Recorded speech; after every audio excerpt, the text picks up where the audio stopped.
佢依家咧就因為個通脹太犀利咧，佢就不設上限開始。哎呀，咁即係加價咯。佢犀利喎，先我同你講先，佢用1000萬咧嚟到打擊嘅詐騙，但係呢個詐騙嗰個組織咧就要申請2000萬嚟到打擊詐騙。政府將於放寬馬來西亞我的第二家園 MM2H 申請條件，讓吸毒者無需入獄，即可接受治療同埋康復喎。人生總會跌下坡，用溫暖的雙手驅走這風波。人生總要奮鬥，幾番風雨繼續走。若是你要擁有，一切靠雙手。知嘛？ Hello。沖完喺床上面，可能冇拍過床上系列。頭都好濕啊。呢個係新屋床上系列，係新屋床上戲。係。但係今日拍嘅呢個題目咧，雖然係床上戲，但係非常之正經嘅床上戲。哦。點解咧？我哋想拍正經咩？係啦。咩咧？咁咧就係拍咧，因為咧2024年咧，阿安華首相係咪應該係上咗場之後咧，佢個第一份嘅施政報告2024年咧，開始咧對我哋有切身嘅影響。哦。因為我哋住咗咁耐咧，開始唔係睇香港嗰個財政報告，係我哋開始睇呢邊。咁我哋以前咧喺香港嘅時候咧係好留意呢個財政報告嘅。點解咧？因為咧就會睇下你有冇得減稅啦。咁啊細路仔嗰啲免稅額會唔會提高啦？如果係咧，我哋俾少啲稅啊咁樣啦。咁究竟差餉有冇減啊？即係呢啲咧切身嘅問題咧係好會留意嘅。你講我哋而家喺度咧，咧係最緊要就係切身，係因為佢有好多點嘅。係啊，我將我哋切身關於我哋 MM2H 與外國人有關嘅嘢講俾大家聽。都有關咩？冇關事嗰啲我唔同大家講。係啊係啊，嗰啲係啊咁樣樣。如果冇關事嗰啲，自己喺搜尋喺網站上嗰睇下，對於你自己有咩影響嚇？就譬如2024年嘅即係國內生產總值嗰啲咧，升我哋唔講升咗 percent 嗰啲我唔講，嗰啲對我冇乜大關係，我唔講。我講一啲比較切身關係啲。好，其實有幾大切身關係嘅。咁我先講嗰啲，一個啦，一個咧就雞同埋雞肉啊，同埋雞蛋。佢之前咧就話真係切身問題喎。有，因為呢度咧食雞多嘅。係咯。其實牛同豬咧都係其次，牛隻就講真係麻麻地食，除非你入口牛嘅啫。係，阿細佬日日都食蛋㗎喎。係啦，咁咧就呢個切身啦。係咯，切身喎。其實我都好食嘅。咁咧就跟住咧就豬咧，佢哋你知道佢哋嘅種族又唔係太中意食豬㗎嘛。咁有冇啲乜嘢要加稅咁樣？冇，佢唔係加稅。以前咧係佢同佢呢一個咁嘅肉類咧，即係佢就會設咗個上限，即係唔能夠貴過幾多錢嘅。佢依家咧就因為個通脹太犀利咧，佢就不設上限開始。哎呀，咁即係加價咯。冇咁多，唔係加咁簡單，係加到唔知幾多錢咁簡單。係啊。係啦，冇錯。好嚴重喎呢樣嘢，我好中意食豬扒。不過你又放心，有族嘅朋友財政能力支撐住咧，佢係唔會加得太犀利嘅。係啦，咁樣。咁咧服務稅都可能有機會有少少影響啦。服務稅咧就由6% 提升到8%。咁咧就擴大到去物流啊、經紀啊、包銷啊同埋卡拉 OK 業嘅咁樣。咁呢個對我哋嚟講應該少少啦。咁我哋每一次咧出去食飯嘅時候，咪有個服務費嘅，係咪嗰個啊？但係咧，咁啊安華又好貼心嘅。係。阿安哥咧，或者叫阿華哥啦。華哥。阿華哥就話咧，為咗咧減輕人民嘅負擔咧，所以餐廳同埋電信服務咧就唔包括咗。咁咧，好啦，你知我哋食咗嘢唔係我關心油價，睇下有冇油價先。其實我而家一路拍一路睇下佢有啲咩，因為我上網揾咗嘅，但我未睇晒咁樣。咁咧就現跟下先嚇。好多點㗎喎。你唔好嘈我先，阿華哥呢啲嘢真係做嘅，嗰啲真係做嘢嘅，手上係好多嘢嘅。你等一陣。咁多點嘅。OK，跟住咧8月起，內陸稅局收將稅局嗰啲就冇啦，電子發票即係嗰啲嘢啫實施。咁啊，現金發放啊，雞肉頭先我講咗啦，佢俾嘅自由浮動價格啦。即係雞肉同豬肉都會升喎。將合理化柴油補貼。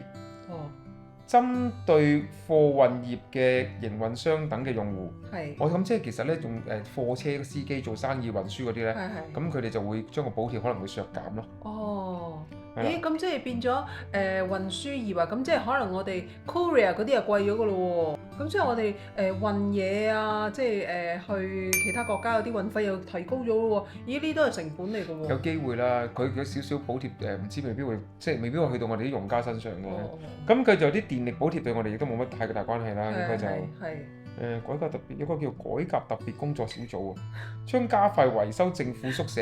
我諗呢個應該同我都冇乜關係。加快維修啊！係啦。哦。政府撥備1億呢個都冇關係嘅。係咁都冇關係嘅，哎呀好擔心唔喎。係咁啟動法律改革嗰啲更加同我冇關啦。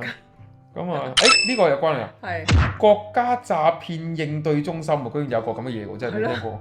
跟住 NSRC，我相信你都未聽過。因為好多詐騙電話啊。撥款將從1000萬吉令增至2000萬，哦。以增強打擊詐騙職能。之前咁會唔會1000萬，之前有用1000萬去做咩？係啊，之前佢用1000萬，咁佢犀利喎，先我同你講先。佢用1000萬咧嚟到打擊嘅詐騙，但係呢個詐騙嗰個組織咧就要申請2000萬嚟到打擊詐騙。嗱，唔准笑啊！即係可能人哋真係有需要呢個龐大嘅資金去打擊詐騙。之前已經有1000萬喎，但係點解仲咁多俾人呃嘅？唔係，佢要用好多人手資源去控制，唔好俾人呃。OK，因為而家詐騙係好犀利，所以今年嚟緊開始就用2000萬嚟到打擊詐騙。哦，明唔明？好緊張喎！國家銀行同埋金融領域嘅合作開發咧，全國打擊詐騙網站咁多詐騙 NFP，預計將喺2024年中嘅完成。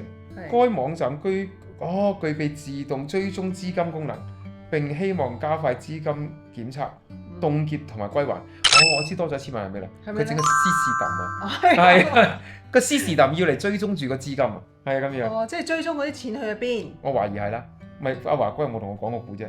咁明年政府將把第二次機會政策 Second Choice Policy 擴大至第二次機會政策。其實政府將第二次機會政策 Second Chance 嘅 policy 擴大至40歲以下，且債務不會超過20萬令吉嘅年輕人。我諗意思即係嗰啲破產嗰類嘅第二次機會，我諗應該。哦，可能係。我估係啦，我估就唔啱就同我講啦。唔啱就講俾我哋聽，究竟係咩叫第二次機會？哦，呢個有啲特色，但係同我哋冇乜關嘅。政府咧將提供2030，咦，咪先唔係呢個？政府將會增加沙巴同埋沙羅越嘅發展撥款。哦。沙巴將會獲得咧66億嘅令吉，而沙羅越咧就得到58億。咦，咁我哋下次去嗰度啲路就唔會咁燉啦，先嗎？係啊，終於同我哋有關呢。因為咧，其實我哋上次我去完沙巴嘅時候，我都覺得佢啲路係比較爛啲啊，所以變咗令到啲車咧燉到阿媽都唔認得㗎啦。佢將會咧喺2030年咧發展一個工業嘅大藍圖。係。不過2030年太耐啦，所以呢個冇理嘅。2030啊，哦，即係喺沙巴。唔係，應該係成個馬來西亞啦會。記得訂閱、like 同埋分享我哋嘅頻道俾大家啊！呢個緊要先。有咩緊要咧？佢為咗提高執行嘅效率喎，你話呢句説話好緊要喎。係咯。睇佢做咩先？係咯。中央政府授權與沙巴同埋沙羅越技術機構執行呢個5000萬令吉嘅以下嘅發展項目。即係咩啊？我明。即是話如果即係咧佢高資產嘅項目咧，就要審批或者搞量先上馬嘅。係。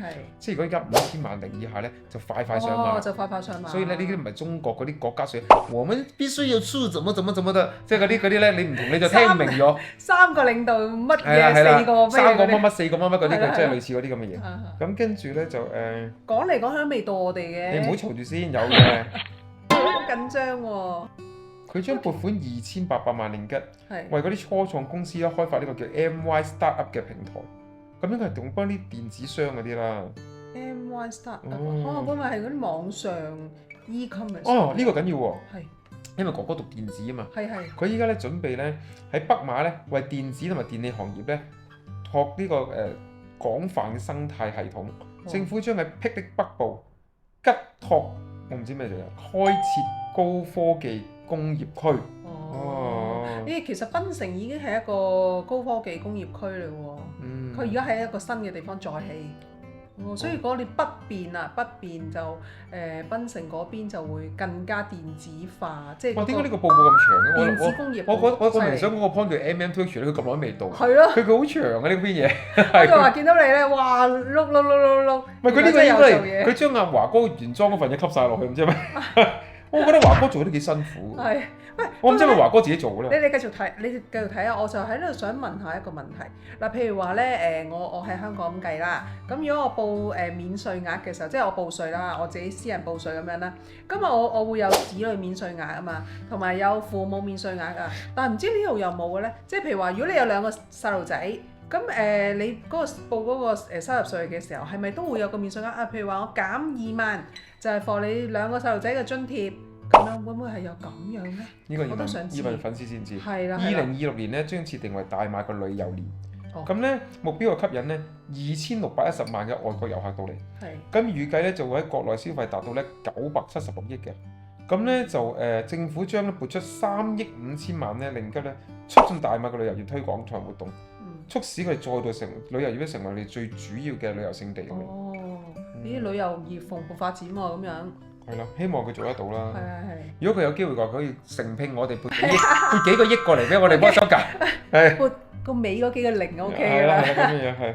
政府為電動車充電設施費用提供2500令吉令2500冇個億字嘅點解？令吉所得稅減免。2500令吉所得減免延長至4年。佢有個減稅項目，即係電子車嗰度。如果即係你買電動車，佢就減稅俾你。即係佢而家呼籲啦，因為油價津貼太多嘛，咁佢就話希望自己即係啲人係減少用油，咁就自己去用電動車，咁啊變咗佢而家津貼至電動車。我喺度諗啊，會唔會咧電動車嗰個即係嗰個車價越嚟越低，越嚟越低咯？佢會出啲平啲嘅款，遲啲可能出國產車佢上去啦，所以佢搞電子北部可能想出啲國產，佢有講過嘅，話想喺自己出國產車嘅電子車。喂，但係呢個終於講到油價嗰度，俾你坐一坐喎。財政部咧、內陸稅局同埋國家石油 Petronas 咧，正在研究碳補習與封存同埋梳化氫項目嘅稅務優惠，預計喺明年敲定。但係呢個我唔知呢個同我哋嘅汽車用油有冇關係啦。咁講，呢個緊要啦，終於到啦，睇下咁多。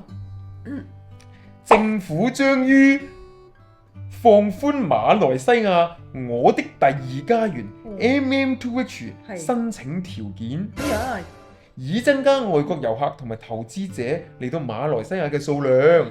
哇！我終於睇過，我終於睇到呢點。一陣間我研究，我仲有幾篇文章關於呢件事嘅。咁啊，由於揾到我嘅重點咧，所以我好快咁睇下邊。佢即刻咁樣撥啊！因為下邊嗰啲咧開始佢嗰啲即係嗰啲咩低層嗰啲即係低階層啲補貼啊，即係種米種多啲啊。咁跟住有冇話種榴蓮啊？將佢佢諗住將布城成為咗低碳城市嘅典範啊！咁咧成為即係嗰啲電能啊咁樣嗰啲，因為嗰個國家嘅即係城市嘅表者嚟咁啊個位係。咁另外下邊仲有啲撥款啦，都係啲高等教育啊、衞生部啊、糖米飲料部啊，跟住等等嘅嘢啦，好多啊其實啊。其實我想針對係講咩咧？Sorry 啊，唔好意思啊，我睇多少少，我之前冇做功課真係唔好意思。唔係佢主要後邊都係講一啲。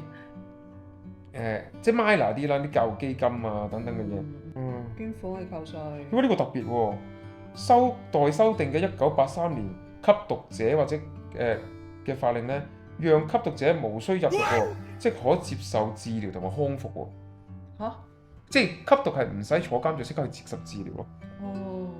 呢個係比較特別嘅一點，我見到咁樣。好啦，唔好意思啦。因為其他嗰啲項目眾多咧，遲都有機會再同大家分享。先講翻 MM2H 第二階段。係啊，好多人都想知嘅。咁咧就馬來西亞咧就嗰個首相啦，拿督斯里安華啦，唔知叫斯里安華。咁咧佢就講到咧 MM2H 現有嘅條件咧，佢話就會放寬現有嘅條件，並推出新嘅措施，無疑係一個重大嘅里程碑，將國家嘅利益咧推到最大。咁咧就這一個決定咧，將使到大馬咧全球嘅範圍內更具吸引力。咁咧，但係而且咧，佢仲做咗一樣嘢嘅，佢都吸引到，佢話咁樣做咧，亦都吸引到更加多嘅外資嚟到佢嘅國家，令到經濟增長。係咯。咁因為你如果你放寬，一定係多人申請啊，多人申請你經濟即係你會資金流入會多咯。而且佢咧喺2024年咧，仲有一個新嘅政策，就係新嘅簽證政策，以畢業嘅國際學生提供長期社交訪問准證。即係咧，為咗以畢業嘅國際學生，即係我哋有份喎。咁咧，這咧將使我國嘅教育系統更具吸引力。即係咧，其實佢畢咗業喺國際學校度咧，可以申請個准證，咁樣喺度留低咯。咁咧就更加吸引到世界上最優秀學生嚟到大馬嗰度學習。咁佢哋真係有用㗎。阿華哥有用個腦諗嗰啲嘢，真係。所以有時啲嘢你真係唔係好講笑。此外咧，首相也宣布咧改善落地簽證同埋多次進出簽證嘅政策。咁你使到馬來西亞嘅旅遊啦、商務訪問啦同埋外國人更加方便，尤其係來自中國嘅遊客。佢咧咁樣做咧就顯得佢哋國家咧咁咧就發展嘅遠見同埋決心啊！我覺得佢真係做得好好。但係阿華哥，我俾個意見你，係咩咧？因為咧其實仲有一個稅務嘅嘢嘅，我唔記得咗關於個個人而得稅好似有少少調整嘅，嗰個我哋都唔好理佢住先啦。咁咧，但係華哥度咧有些少嘢值得參詳嘅係華哥，即係我哋啲漁民俾少意見你啊，唔好意思。咁咧，因為咧你喺個房屋政策嗰度咧做咗些少嘢，你就將嗰個咧就即係大馬嗰個房地產商會都有咁提出嘅，同我一樣嘅。咁咧就佢就話你將個印花稅咧定咗喺即係喺嗰個sorry 而家咁講。將非公民或外資公司轉讓房地產所權的印花稅咧，縮定咗4%，就表示咗擔憂啦。因為以往咧就係6%，就喺頭嗰6年定乜嘢啦。跟住咧過咗6年之後咧就變咗3%嘅。咁咧，但係你咁樣做咗，你一嘢敲定咗要轉讓外國人咧就4%咧，即係提升咗1%。即係就算等咗6年咧都係4%。咁對外國人轉讓咧係有少少，同埋買房地產咧佢有少少隱憂咗。咁呢個阿華哥你試下攝高，好似我咁攝高個枕頭諗睇呢單嘢有冇得諗。咁咧同埋咧頭先嗰個發展商會都有咁講嘅。佢話你咁樣做嘅時候咧，亦都咧會影響咗咧擁有第二家園計劃嘅房地產嘅人啦。雖然佢哋覺得微不足道咁講，我覺得唔啱，每1%都係錢嚟嘅。咁頭先嗰個旅遊局咁講，但係咧佢就會影響咗咧，即係大家外國人嚟到呢度咧投資物業嗰時咧，嗰個影響嘅心情。幾關我哋事㗎喎。係啦。咁佢講到呢一 part 之後咧，我就喺度諗。咁其實佢即係阿華哥成個諗法就係知道咧，大馬其實經濟同埋旅遊業咧對於佢嚟講好緊要嘅一個項目嚟嘅。佢而家做咗好多嘢，其實咧我唔知上一屆政府嗰時諗嗰個，佢唔知係咁樣棘水啊，即係咁講。咁咧就諗到要極度提高嗰個 M2H 嗰個門檻啦。咁就咧好似有少叫阻擋外來者咧嚟馬來西亞嗰度投資度發展。嗱，你唔好話我誇大口氣啊！我呢幾年係喺度咧，我使咗幾個 mil 㗎，即係真係㗎。買樓、買屋、買車。我仲有啲其他投資項目，我冇理由講晒俾你聽㗎。即係總之我都使咗幾個 mil。咁但係即係我一個咁嘅少少嘅 cheap 精啊，堪稱自己叫香港 cheap 精啊，都使咗幾個 mil。你諗下嗰啲叫富豪級、巴閉級，使錢唔使睇袋口嗰啲人啊，咁使幾千萬又何妨咧？係咪先？即係咁講。咁你諗下啦，即係你咁嘅情況之下，你阻擋10個啊！你個外資已經阻擋咗好多啦，而且依家外資同馬來西亞嗰個差距咁大，你仲要阻擋佢過嚟，係咪冇乜好處咧？即係咁講，咁所以咧，其實阿華哥真係有用個腦諗過，即係佢應該係要吸引外資嘛呢一刻，咁咧就吸引外資，尤其是外國人啊、美金嗰啲啊、歐洲嗰啲啊、即係港元啊咁樣成嗰啲，即係高企嗰啲咁資金嘅人吸引佢過嚟，係咪？咁跟住咧就令到國家嘅儲備提升，係咪？咁一個最快嘅方法係咪先嘛？咁好似我哋呢啲幫助促進旅遊業嘅，能夠少出一分力咧，係咪先先嘛？真係。同埋咧，佢我哋就不遺餘力添，我哋就不嬲得。佢同埋趁住而家咧個匯率低嘛，咁樣更加咧外國投資者咧更加想投資喺馬來西亞。所以佢做得好好，我哋俾啲掌聲華哥。但係未完嘅，咁咧我想講咧，我都要投訴一件事，但係同華哥冇關係，係一個網民嘅説話嚟嘅。因為呢個幫我差唔多完，我都要瞓覺。